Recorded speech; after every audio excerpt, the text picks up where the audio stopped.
कैसे हैं आप सब? आई होप सब बहुत अच्छे होंगे, सबके पढ़ाई भी और लाइफ भी आई होप सो काफी अमेजिंग चल रही होगी।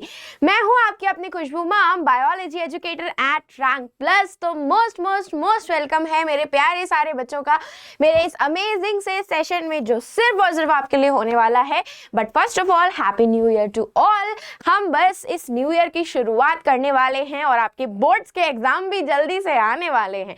तो आज का जो ये सेशन होने वाला है वो सारे बच्चों के लिए होने वाला है जिनको ये चीज नहीं पता होगी कि इनडायरेक्टली आप अपने पेपर प्रेजेंटेशन स्किल्स से अपने मार्क्स इंक्रीज कर सकते हो अपने बोर्ड्स के एग्जाम में।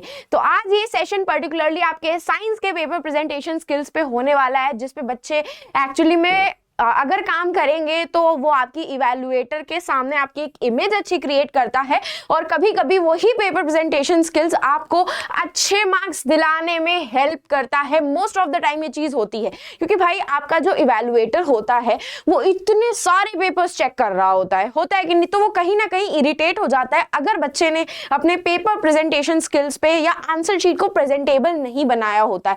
तो इससे कहीं ना कहीं कभी ना कभी मार्क्स कट भी हो जाते हैं या अगर आपको चांसेस होते हैं एक्स्ट्रा मिलने के तो वो भी चले जाते हैं। तो मेक श्योर जरूर करना कि ये सारी स्किल्स को आप अच्छे से देख करके समझ करके जा रहे हो and even mock paper practice करते टाइम भी आप इसे यूटिलाइज कर रहे हो। तो let's get started with the very first thing. तो भाई देखो होता क्या है, आप सब लोगों को अभी मैंने बताया कि बोर्ड एग्जाम बहुत ही टायरिंग होते हैं एक टीचर इवैल्यूएटर के लिए चेक करने के लिए। तो उसके पास ऑलरेडी बहुत सारे पेपर्स होते हैं, तो जो पेपर आपका नीट एंड रिटन ऑर्गेनाइज लगता है ना वो आपके इवैल्यूएटर के ऊपर एक अच्छा इंप्रेशन डालता है और ऑब्वियसली वो इतने टायरिंग प्रोसेस से ऑलरेडी इरिटेटेड होता है। ये चीज देख करके कहीं ना कहीं उसका मूड अच्छा होता है और वो आपको लेजिटिमेटली अच्छे प्रेजेंटेबल आंसर शीट के मार्क्स देते हैं। भाई आपके टीचर्स इतने खराब नहीं होते हैं कि वो आपको इन सब चीज़ों पे, छोटी छोटी चीज़ें होती है, बहुत ज़्यादा बड़ी चीज़ें नहीं है ये सब, बट इन छोटी छोटी चीज़ भी मैटर करती है आपके बोर्ड्स के एग्जाम में। क्योंकि यही बात मैं आपको देखो, मैं अगर इवैल्यूएटर होती तो मैं भी इरिटेट होकर के कहीं ना कहीं जितने मार्क्स देने चाहिए उससे थोड़े से कम या फिर अच्छे मार्क्स जो एक्स्ट्रा देने वाले होते हैं वो भी नहीं दे पाती। क्यों? क्योंकि मैं ऑलरेडी इरिटेटेड होती, ह्यूमन बिहेवियर रहता है। तो इसीलिए आपको प्रॉपर अपने पेपर को कैसे प्रेजेंटेबल बनाना है आज मैं वो बताऊंगी। सबसे पहली चीज आपको क्या करना है, एनालाइज करो पूरे क्वेश्चन पेपर को। आपको स्टार्टिंग का 15 मिनट मिलेगा, उस 15 मिनट में एनालाइज कर लो पूरे क्वेश्चन पेपर को कि किस सेक्शन से आपको अपना आंसर लिखना स्टार्ट करना है। Decide on the section order कि आपको सेक्शन ए से स्टार्ट करना है या सेक्शन ई से स्टार्ट करना है। ये पूरा का पूरा जो स्टार्टिंग का 15 मिनट होता है ये आपको एनालाइज करना है ताकि आप जब पेपर अच्छे से लिख रहे हो प्रेजेंटेबल फॉर्मेट में तो आपका टाइम भी मैनेज हो पाए और आप सारे क्वेश्चंस को प्रॉपर ऑर्डर में सॉल्व भी कर पाओ। हर एक सेक्शन को आपको टाइम एलोकेट करना पड़ेगा।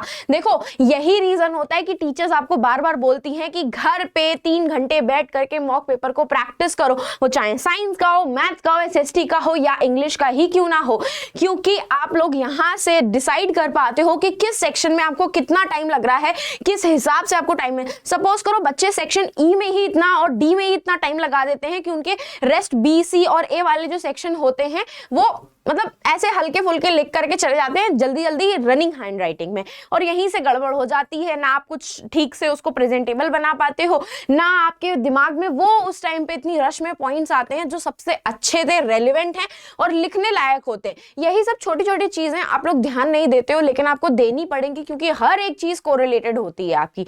तो सबसे पहली प्रेजेंटेबल टिप आपके लिए यही रहेगी कि मेक श्योर जरूर करना कि आप प्रॉपर सेक्शन मेंशन कर रहे हो।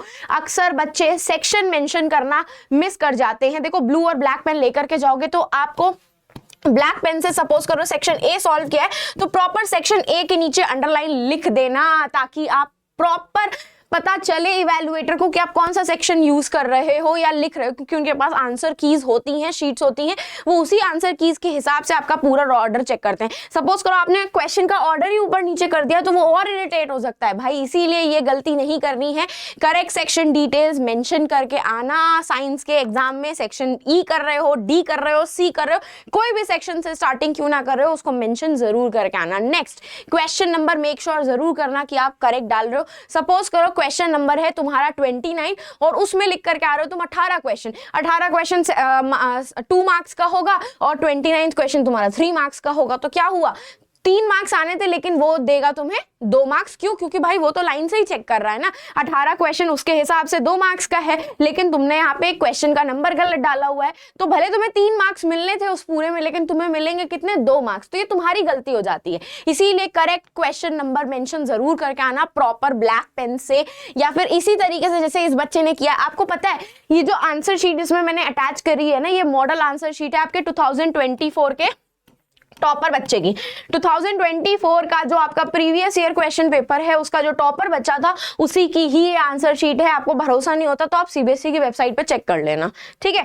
उसके बाद नेक्स्ट आपको ध्यान में ये रखना है कि क्लियरली सबके सब पार्ट्स मेंशन कर रहे हो। देखो ये भाई आपका बायो का क्वेश्चन है जो उसने सॉल्व किया है, 29th क्वेश्चन है लेकिन उसमें 2 सब पार्ट थे, तो देखो उसने दोनों सब पार्ट मेंशन सॉरी, ये पहला वाला सब पार्ट है, ये दूसरा वाला सब पार्ट है। Just a second, guys.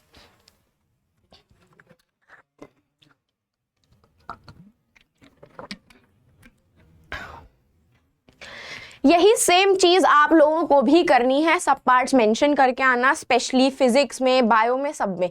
आप लोग को पता है कि 5 नंबर वाले क्वेश्चन सब पार्ट्स में आते हैं, इवन 4 नंबर वाले जो आपका सेक्शन रहेगा सेक्शन ई, उसके भी क्वेश्चन सब पार्ट्स में ही आते हैं। एक 1 मार्क का क्वेश्चन होगा, एक 1 मार्क का क्वेश्चन होगा, एक 2 मार्क्स का, इस तरीके से 4 नंबर का क्वेश्चन आता है। तो सब पार्ट्स होंगे तो सब पार्ट्स हर एक उसमें डिटेल मेंशन करके आना है आपको प्रॉपरली। उसके बाद मैं बात करूंगी आपके बायो की स्पेसिफिसिटी। देखो आपके बायो में और फिजिक्स में भी डायग्राम्स है। कौन से डायग्राम्स हैं? रे डायग्राम्स हैं आपके। तो देखो भाई इस बच्चे ने तो पेंसिल से ड्रॉ किया हुआ है डायग्राम। तो अब आप लोगों के लिए यहाँ पे मेन जो फोकस वाला पॉइंट होगा वो ये कि डायग्राम्स जो होंगे वो सब के सब आपको सिर्फ और सिर्फ पेंसिल से ड्रॉ करने हैं। पेन का यूज मत करना डायग्राम ड्रॉ करने में, प्लीज, अलाउड नहीं है। ना ही कलर्ड पेन्स अलाउड है, ना ही आप लोगों के वो कलर पेंसिल्स अलाउड हैं। तो मेक श्योर करना कि आप पेंसिल से प्रॉपरली डायग्राम ड्रॉ करो। देख रहे हो डिटेलिंग, उसकी ड्राइंग बहुत अच्छी नहीं है, ड्राइंग किसी की भी अच्छी नहीं होती, कोई पैदा होते ही आर्टिस्ट पैदा नहीं हुआ था, मेरी भी ड्राइंग अच्छी नहीं है, लेकिन मेरा डायग्राम हमेशा कैसा होता है? नीट होता है। और कैसा होता है? लेबल्ड होता है। एंड लेबल्ड भी आपका करेक्ट लेबल होना चाहिए। ये नहीं समझना कि भाई तुम लेबल करके आओ लेकिन इनकरेक्ट लेबल करके आओ तो तुम्हें मार्क्स मिल जाएंगे, ऐसा नहीं होता। सबसे पहली चीज नीट होना चाहिए। वो देख रहे हो कितना नीट एंड क्लीन डायग्राम बनाया है, पेंसिल से ड्रॉ किया है उसने, और आपको भी पेंसिल से ही ड्रॉ करना है और प्रॉपरली एक ही साइड पे लेबल करना है। एक ही साइड पे, अगर सपोज करो आपने लेफ्ट साइड में डायग्राम ड्रॉ किया है तो आप राइट साइड में लेबल करोगे, और अगर आपने राइट साइड में डायग्राम ड्रॉ किया तो आप लेफ्ट साइड में लेबल करोगे। घुचुड़ पुचुड़ नहीं मचानी है कि आधी लेबलिंग उधर कर रहे हो आधी लेबलिंग इधर कर रहे हो। हमेशा एक ही साइड पे लेबलिंग करनी चाहिए। These are the basic things जो आपको डायग्राम में फोकस करनी पड़ेंगी, ठीक है। डायग्राम हमेशा पेंसिल से ड्रॉ करना, और अगर आपने लेफ्ट में ड्रॉ किया है तो राइट में उसकी लेबल करना, नीट और लेबलिंग जरूर करके आना है। ये सेम चीज मैं आप लोगों के रे डायग्राम्स के लिए भी बोलूंगी जो आपके फिजिक्स में है। फिजिक्स में रे डायग्राम में आप स्केल यूज कर सकते हो क्योंकि वहां पे आपको रेज बनानी पड़ेंगी, तो मिस आउट बिल्कुल नहीं करनी है ये सब चीजें। नेक्स्ट, मेंशन फॉर्मूला यूज्ड, ये आपका फिजिक्स का मेन पेपर प्रेजेंटेशन स्किल हो जाती है। आप लोग को पता है अगर आपको आंसर नहीं भी आता है तब भी टीचर्स आपको ये चीज बोलती हैं, सुना होगा कि आंसर में कुछ ना कुछ तो लिख करके तुम्हें आना ही आना है। क्यों लिख करके आना है आपको पता है? क्योंकि बोर्ड्स में स्टेप वाइज मार्किंग होती है। You will get step wise marking, हर एक चीज की स्टेप वाइज मार्किंग होती है। आपने अगर फॉर्मूला प्रॉपर लिखा है तो इसके भी आपको 1 मार्क्स मिलेंगे ही मिलेंगे। आपका आंसर भले गलत आए लेकिन आपने सारे स्टेप्स करेक्ट किए हैं तो भले वो आपका आधा या 1 नंबर आंसर में काट लेगा लेकिन आपको रेस्ट स्टेप वाइज मार्किंग वो जरूर देता है। तो ये खासियत होती है बोर्ड एग्जाम्स की, और ये खासियत होती है पेपर प्रेजेंटेशन स्किल्स की। इसीलिए जो भी फॉर्मूला आप लिख करके आ रहे हो उसको प्रॉपर मेंशन जरूर करना। जैसे कि यहाँ पे उसने फॉर्मूला मेंशन किया है, यहाँ पे उसने फॉर्मूला मेंशन किया है, और इवन देख रहे हो उसने आंसर को भी बॉक्स के अंदर एनक्लोज कर दिया है ताकि इवैल्यूएटर को डायरेक्ट आंसर दिख जाए कि हाँ उसका आंसर एकदम करेक्ट है, हाँ उसका फॉर्मूला एकदम करेक्ट है, उसको पूरे फुल मार्क्स मिलते हैं यही सारी स्किल्स की वजह से। तो ये चीज आपको भी करनी है, प्रॉपर फॉर्मूला फॉर्मूला लिख करके जरूर आना है और आंसर को भी बॉक्स में जरूर बंद करके आना है, अंडरलाइन कर देना पेंसिल से ही, लेकिन करके जरूर आना है। और देख रहे हो इस तरीके से ही कितने नीटली उसने अपने सारे आंसर्स को लिखा है, इसी तरीके से आपको भी लिखना है। नीट एंड क्लीन रखोगे तो भाई क्या खराब है, पेपर प्रेजेंटेशन स्किल्स आपको अच्छे मार्क्स दिला सकती हैं, ये सच में होता है। आपने सुना होगा, अपने सीनियर से जाकर के बात कर लो, आप पूछो उनसे कि किस तरीके से उनको एक्स्ट्रा मार्क्स मिले हैं अपने हर एक सब्जेक्ट में, और जेन्युइनली ये होता है। नेक्स्ट आप लोगों के लिए ये रहेगा कि जो बच्चे भाई गलती करते हैं, देखो व्हाइटनर का इस्तेमाल नहीं करना है, व्हाइटनर इज नॉट अलाउड और यूज करना भी नहीं चाहिए, ठीक है। अगर कोई मिस्टेक होती है तो don't scribble, please don't scribble, scribbling बिल्कुल नहीं करना है, बहुत ही गंदा लगता है, ठीक है, बहुत ही गंदा लगता है स्क्रिबल करना। तो इससे बेटर है कि स्क्रिबल करने से बेटर एक सिंगल सा कट लगा दो, जैसे उसने ये कट लगाया है, जैसे उसने वेवलेंथ गलत लिख दिया तो उसने इस तरीके से कट लगा दिया यार, एक सिंगल कट लगा दो इस तरीके से, बस, nothing else you have to do. अगर आपका कोई भी चीज मिस आउट हो गई है, आपसे गलत हो गई है, तो पेन से ही एक सिंगल क्रॉस लगा दो, उसमें घुचुड़ पुचुड़ मचाने की जरूरत नहीं होती है, बहुत ही गंदा लगता है और इससे एग्जामिनर आपका इरिटेट भी हो जाता है कि भाई क्या गंदगी मचाई है। और देख रहे हो किस तरीके से उन्होंने प्रॉपर क्वेश्चन नंबर मेंशन किया है, प्रॉपर पार्ट लेवल किया हुआ है, देखो बी पार्ट है और बी के 2 पॉइंट्स उसने मेंशन किए हुए हैं। इसी तरीके से हर एक छोटी छोटी डिटेलिंग पे आपको फोकस करना है, ठीक है। उसके बाद नेक्स्ट आ जाता है फाइनल आंसर। अभी मैंने आपको बताया कि आपका बायो का हो या केमिस्ट्री का हो या फिजिक्स का हो, फाइनल आंसर को अच्छे से लिखना। और आपको एक हिंट दूं, जब भी क्वेश्चन को लिखना स्टार्ट करोगे अपना सबसे बेस्ट पॉइंट सबसे ऊपर लिखना, सबसे बेस्ट पॉइंट ही आपका है जो एग्जामिनर होता है वो पढ़ता है। और देखो भाई फिजिक्स में तो आपके जो आंसर्स होंगे वो आपको एनक्लोज करने हैं इस तरीके से बॉक्स में।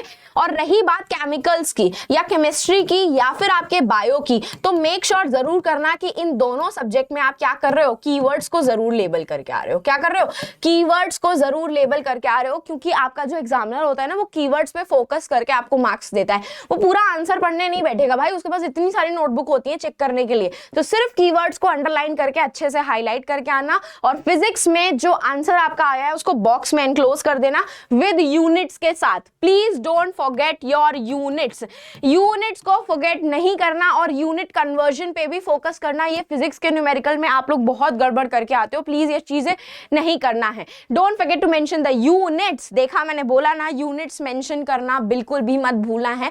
यूनिट्स के भी आधे मार्क्स होते हैं, स्टेप वाइज मार्किंग है तो आंसर के साथ साथ यूनिट के भी मार्क्स होते हैं, तो यूनिट मिस आउट बिल्कुल नहीं करना, स्पेशली इन फिजिक्स, ठीक है। उसके बाद अगर मैं रफ वर्क की बात करूं, क्योंकि आपको केमिस्ट्री में थोड़े बहुत न्यूमेरिकल्स माइट भी शायद हो सकते हैं या आपके फिजिक्स में तो भर भर के होंगे ही होंगे, तो रफ वर्क हमेशा आपको साइड में करना है इस तरीके से जैसे इस बच्चे ने रफ वर्क कर रखा है। और देख रहे हो उसने उस पूरे रफ में रफ मेंशन किया हुआ है, उसने जहां पे भी रफ वर्क किया उसने प्रॉपर वहां पे रफ लिखा हुआ है। और जैसे ही उसका रफ वर्क कंप्लीट हो गया उसने एक सिंगल लाइन से उसको कट कर दिया है, सिर्फ एक सिंगल लाइन से उसने कट कर दिया है। इसी तरीके से आपको भी करना है, एग्जामिनर अपने आप ही चेक कर लेता है कि उसने रफ वर्क किया हुआ है और रफ वर्क करके वो सिंगल क्रॉस लगा करके लाइन कर देगा। बच्चे बताएं क्या करते हैं, मैंने भी एक बार ये गलती करी थी, छोटी थी उस टाइम में, 10th क्लास में नहीं करी थी।